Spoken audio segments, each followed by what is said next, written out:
أعوذ بالله من الشيطان الرجيم. بسم الله الرحمن الرحيم. الحمد لله رب العالمين، والعاقبة للمتقين، والصلاة والسلام على نبينا محمد وعلى آله وصحابته ومن اتبعهم بإحسان إلى يوم الدين. اللهم لا علم لنا إلا ما علمتنا إنك أنت العليم الحكيم. ربنا تقبل منا إنك أنت السميع العليم. رب اشرح لي صدري ويسر لي أمري واحلل عقدة من لساني يفقه قولي. قال الله تعالى في سورة البقرة: استعيذ بالله. وقالوا كونوا هدى أو نصارى تهتدوا قل بل ملة إبراهيم حنيفا وما كان من المشركين. Tefsirul Celaleyn'den Sure Bakara'nın 135. ayeti keldik. Bu ayette de yine Allah Teala şu Yahudi Nasaralarga alakadar şu ehvallarını sözlep ketayotidu. Bu ayette Allah Teala şundaq dedi.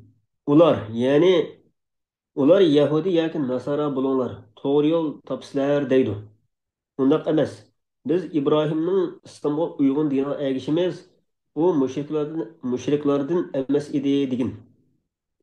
Aytinglarki, Allohga iymon etdik, bizga nozil qilingan vahiyga, Ibrohimga, Ismoilga, Ishoqqa, Yaqubga va uning avlodlariga nozil qilingan vahiyga, Musoga berilgan Tavratga, Isoga berilgan Injilga ve peygamberlerge Perverdigar tarafından verilgen kitaplarga iman ettik.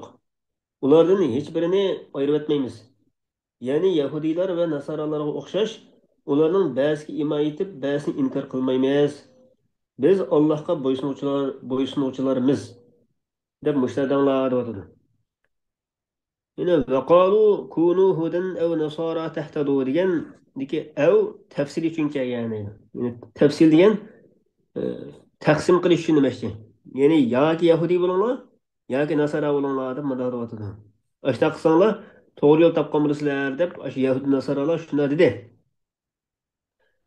Qoilul avvali degan birinchi, ya'ni kunu hudan degan so'zningki digichisi Madinaning Yahudilaridir deydi. Yoki Nasara bo'linglar degan gapning digichisi bo'lsa Najran shahrining Nasaralaridir. Yani muşlarni gapi qatta aytqinki Muhammad alayhissalom balki belki biz ergishimiz İbrahimning millatiga. To'g'ri holatdagi İbrahimning millatiga. O'sha Hanifa degan İbrahimdan holdir. Ya'ni millata degandan hol emas, İbrahimdan hol. Ya'ni to'g'ri yo'lda mangan İbrahimninki millatiga demoqchimdi. Hanifa degan shu İbrahim alayhissalomning sifatidek bir ahvolda hamda. Ya'ni to'g'ri yo'ldagi İbrahimning. To'g'ri holatdagi. O İbrahim Aleyhisselam bo'lsa barliq dillardan yuz o'rib shu to'g'ri dinga mayli bo'lgan to'g'ri dinga ergashgan shu İbrahim Aleyhisselamning millatiga diniga ergashimiz danglar. Va ma kana minal mushrikin. O İbrahim Aleyhisselam mushriklardan emas edi. Yani İbrahim Aleyhisselam shu tavhid e'tiqodidagi Allohning birlik borligiga e'tiqod qilgan shu aqidaning ustida edi demoqchi. Qulu aytinglar ey mu'minlar, iman etdik biz Allohga va bizga nozil qilingan narsaga. Bizga nozil qilingan narsa Qur'on. Va ma unzila ila Ibrohim. Va yana iman etdik İbrahim alayhissalomga nozil qilingan narsaga.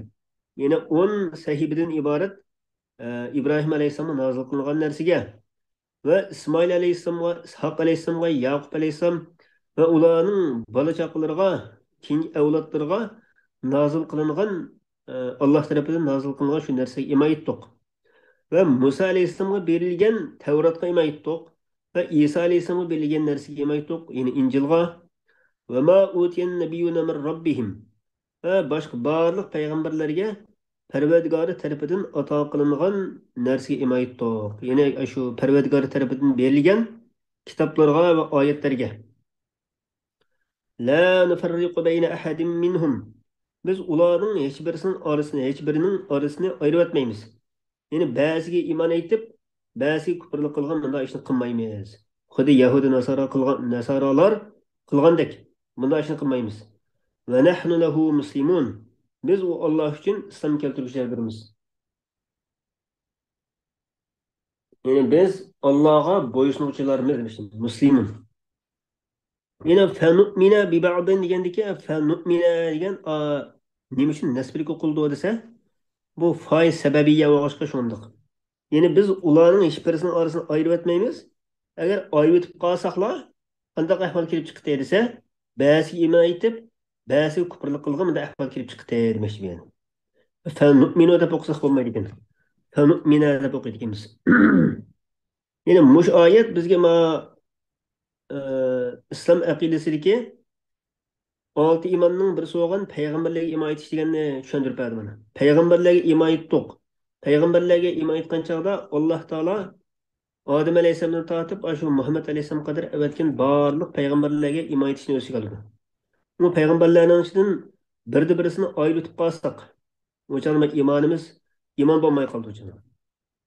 Demak, iymon etdim men Allohga, Allohning farishlariga, Allohning avatgan barliq payg'ambarlariga va shu payg'ambarlarning ba'zi tushirgan kitoblarga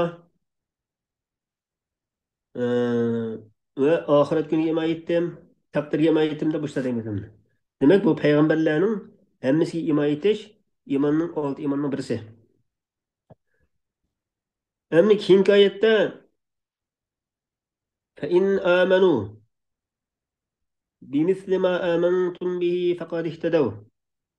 Agar u Yahudi nasoralar iymon etsa, sizlar iymon etgan narsaga ular to'g'ri yo'l topgan bo'ladi. Agar ular iymondan yuz o'rib qolsa, ular sizlar bilan sizlar bilan bir ixtilofning ichida bo'lgan bo'ladi.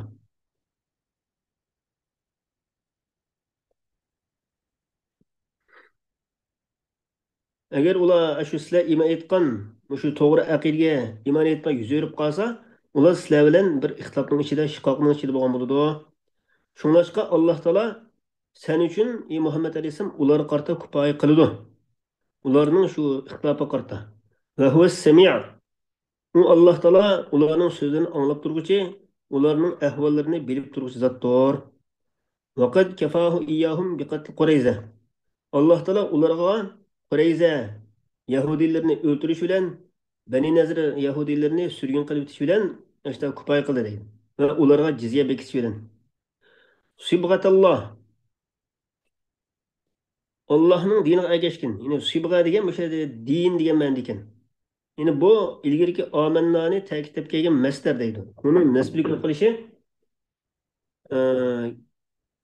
muqaddar bir fe'l bilan bo'lgan. Ya'ni sabaghanallohu sibg'atalloh degan ma'noda demoqchi. Yani Alloh taoloning diniga ergashdik. Ya'ni bo'yoq. Sibg'atun degan narsa bo'yoq degan gap. Bu yerda bu sibg'atalloh deb keltirishi isti'ora ma'nosida bo'lgan debdi. Ya'ni xuddi bo'yoqning ta'siri bo'yalgan narsadan yani bo'yalgan narsada uning ta'siri ko'rilgandek bo'yoqning ta'siri. Xuddi bu Allohning dinining ta'siri mu'minda ashuna ko'rilib turadi demoqchi yani. Yani isti'ora ma'nosida. Isti'ora tariqasida mushtak kelgan. Vel muradu biha dinuhu allazi fataran nas alayhi. Alloh taolo insonlarni uning ustida yaratgan Allohning dini. Shu dinninki sohibining ustida oshkor bo'lganligi uchun xuddi kiyimdagi boyoqqa o'xshash deydi. ومن أحسن من الله صبغة ونحن له عابدون. Allohdan yaxshiroq yo'q birisi Allohdan yaxshiroq. Ya'ni boyoq jihatda. Ya'ni Allohning dinidan yaxshiroq birisi bormi?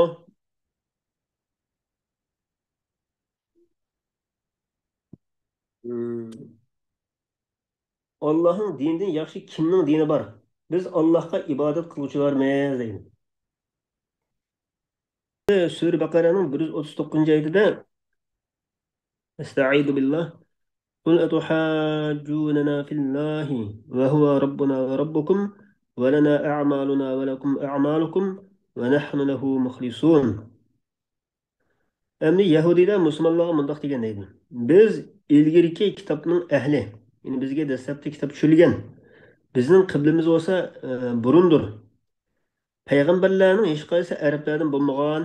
Agar Muhammad alayhisalom payg'ambar bo'lgan bo'lsa, biz albatta Muhammad bizning qatorimizdan, bizning ishimizdan kelgan bo'ladi deb o'sha gapni qilgan chog'da bu oyat nozil bo'lgan deydi. Aytganki Muhammad alayhisalom Aşı gapni qilgan Yahudilarga atuhajjunana jidallashamsizlar, husumat qilishamsizlar biz bilan Alloh borasida. Yani Allah Teala'nın Araplardan bir peygamber tanıganlıkka qarta mushu Allah Teala haqida bizden jidallashamsizlar. Halbuki Allah Teala olsa bizning Rabbimiz ve sizlarning Rabbinglardir. O Yahudilarning Rabbi, Araplarning Rabbi emas. Bunda ish yo'q. Balki u Allah bizning va sizlarning va butun koinotning Rabbidir demoqchi yani. Unda bo'lgan ekan Alloh taolo xohlagan bandasini payg'ambarlik tanlaydi. Va lana a'maluna. Bizning amallarimiz bizning o'zimizga xosdir. Shu amallarimiz qarta biz jazolanamiz yoki mukofotlanamiz yoki jazolanamiz. Sizlarning amallaringiz sizlarga xosdir. Sizlarmi o'zinglarning qilgan amalninki yaxshi yomon jazosini o'zinglar tortisizlar. فلا يبعد أن يكون في أعمالنا ما نستحق الإكرام به. Yiroq bo'lmaydi bizning amallarimizda bir narsaga loyiq bo'lamiz, hurmatlashga uning bilan. Uning bilan ikrom qilishga biz loyiq bo'lgan narsaning bo'lishi yiroq emas. Ya'ni bizning shu amallarimiz bilan bizni ikrom qilingan, hurmatilgan narsaga erishishimiz mumkin demoqchida endi. Va nahnu lahu mukhlisun. Biz Allohga ixlos qiluvchilardurmiz. Dinda ve amelde. Yani sizlerdek emas. Unda olgan ekan biz evladırımız peygamberlik aşını tanlanışqa istifa. Yani peygamber bizning içimizden peygamber kelishga aşu faziletga tanlanışqa evladırımız deydi. Yani Hamza kul etuhajjunana degani ki Hamza inkar uchun kelgan deydi. Yani bunda qilsang bo'lmaydi degan. Bu yerki 3 cümle olsa hal deydi. Ve huve Rabbuna ve Rabbukum degan bu cümle bir hal. Ve lena a'maluna ve lekum a'malukum. Bu bir hal. Ve nahnu lehu muhlisun degan bu bir hal deydi. Bu cümlede 3 hal var. Şöylese hal cümle demekçi. Muşu 3 muş ayet yani Yahudilarınki barlık Yahudi Nasaralarının barlık şu batıl davalarını biçit kılışka yeterlik depti. Yani ularninki to'qilma yolg'on gaplarini, quruq da'volarini va hech qanday dalil isbot tayanmagan orzu armonlarini bichit qilishga mushu 3 oyat yetarli deydi. Ya'ni sizlar ashuna quruq da'volarni qilasizlar.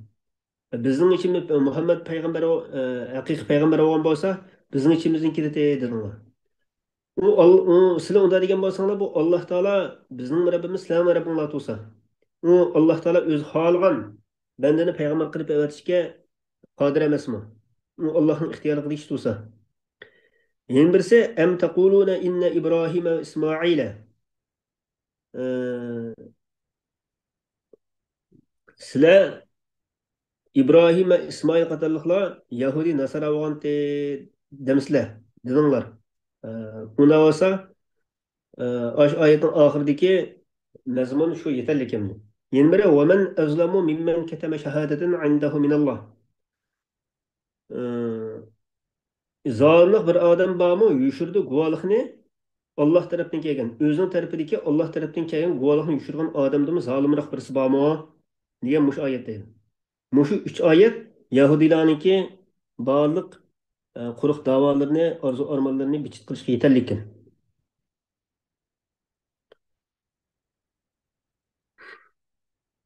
Endi mushu oyatdan elingan biz bilib olgan yana bir muhim hukm nima desa, nijot tepish, Allohning roziligiga erish degan boshqalarning amallariga tayinib olish bilan bo'lmaydi deydi. Va yoki solihlarning, taqvodorlarning shafoatiga erish bilan bo'lmaydi. Yani ularniki to'g'ri yo'lda, ularniki izida mangmasdan, ularning to'g'ri yo'ldan manfaat olmasdan, balki ashla bizga shafoat qilsanlar biz bir nijotga erishib ketamiz deydigan bunday ish yo'q. Balki haqiqiy saodat nijot degan Allohga imoat etish va yaxshi amal qilish bilan bo'ladi debdi. Bu yaxshi amalning solihlik, taqvodorlikning asosi nima desa, Allohga ibodat ixlos qilish. Bu ixlosning haqiqati nima desa hamda barliq amallarni maxluqotlarga ko'rsatishdan, riyo qilishdan xolis qilish, soplashtirish degan. Ya'ni oxir berib bu nijotga erishishning haqiqati nima bo'ldi desa, riyodan xoli bo'lgan holatda haqiqiy sop ixlos bilan Allohga ibodat qilish kerak bo'ldi. Ya'ni Alloh taolo bizni buyurgan shu la ilaha illalloh Muhammad rasululloh degan tavhid aqidasini ustida turib, Alloh taologa xolis ibodat qilgan chig'imizla nijotga erishar ekamiz inshaalloh. Endi keyingi oyatda, ya'ni birinchi parninki eng keyingi oyatlarida Alloh taolo deydi: "Am yaquluna inna Ibrohima va Ismoila va Ishaqa va Yaquba val asbata kanu hudan aw nasara? قل أأنتم أعلم أم الله ومن أظلم ممن كتم شهادة عنده من الله وما الله بغافل عما تعملون." Yoki İbrahim, İsmail, İshaq, Yaqub va ularning avlodi Yahudi idi yoki Nasara idi demisizlar. Aytdimki, ularning qaysi dinda ekanligini sizlar obdan bilamsizlar yoki Alloh obdan bilamdi. Qo'lida Alloh nozil qilgan dalil isbot turib, uni yushirgan odamdan zolim kim bor? Allah sizlarning qilmishinglardan g'ofil emasdir. Yaquluna degan yaquluna taquluna deb ikki xil o'qildi ekan. Ya'ni balki sizlar ular damdo yoki sizlar damsizlar degani. Haqiqatan Ibrohim, Ismoil, Ishoq, Yaqub va ularning keyingi avlodlar Yahudi bo'lgan edi yoki Nasara bo'lgan edi damsizlar. Deb ular shuni aytdi. Yoki damsizlar degani. Hamza ekan tafsirda beshida. Aytqinki ularga sizlar bilamsizlar yoki Alloh bilamdi. Ya'ni buning haqiqatini sizlar obdan bilamsizlar yoki Alloh bilamdi. Sizlar Allohga haqiqiy ishongan, Alloh taolaning al-alim degan so'ziga iymon etgan kishilar bo'lsanglar, bu ishni Alloh taolaning bilganligiga topshiramsizlar yoki o'zinglar biz bilamiz deb da'vo qilamsizlar. Ya'ni Allohu a'lam. Alloh taolo eng bilguchidir. Vaqat birra minhuma Ibrohima. Alloh taolo u Yahudi bo'lishdan va nasara bo'lishdan, ya'ni Yahudi emas edi, nasara emas edi deb İbrahim alayhissalomni o'shandoq oqladi. Birra degan. Ma kana İbrahim Yahudiyan va la nasraniyan degan so'zi bilan İbrahim alayhissalomni o'shandoq pok dinda edi deb Alloh taolo isbotladi.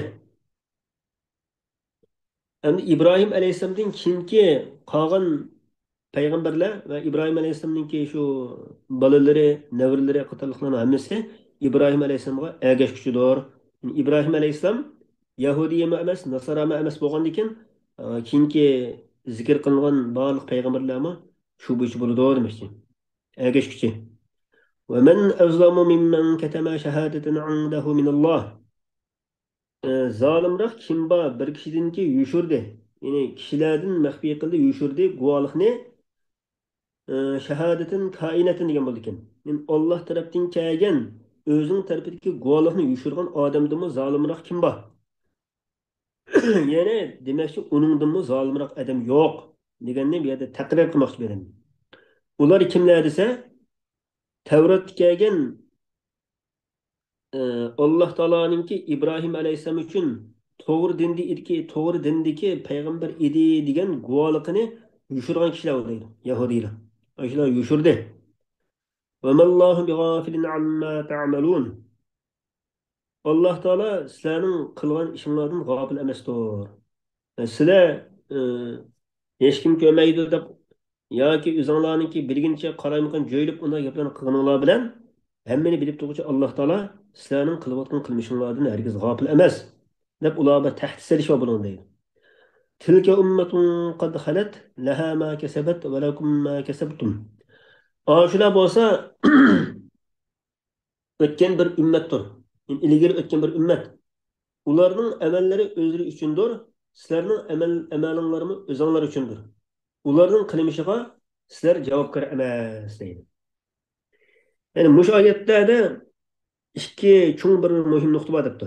Biri shaxsiy mas'uliyat u oxiratga hisob kitobning asosi.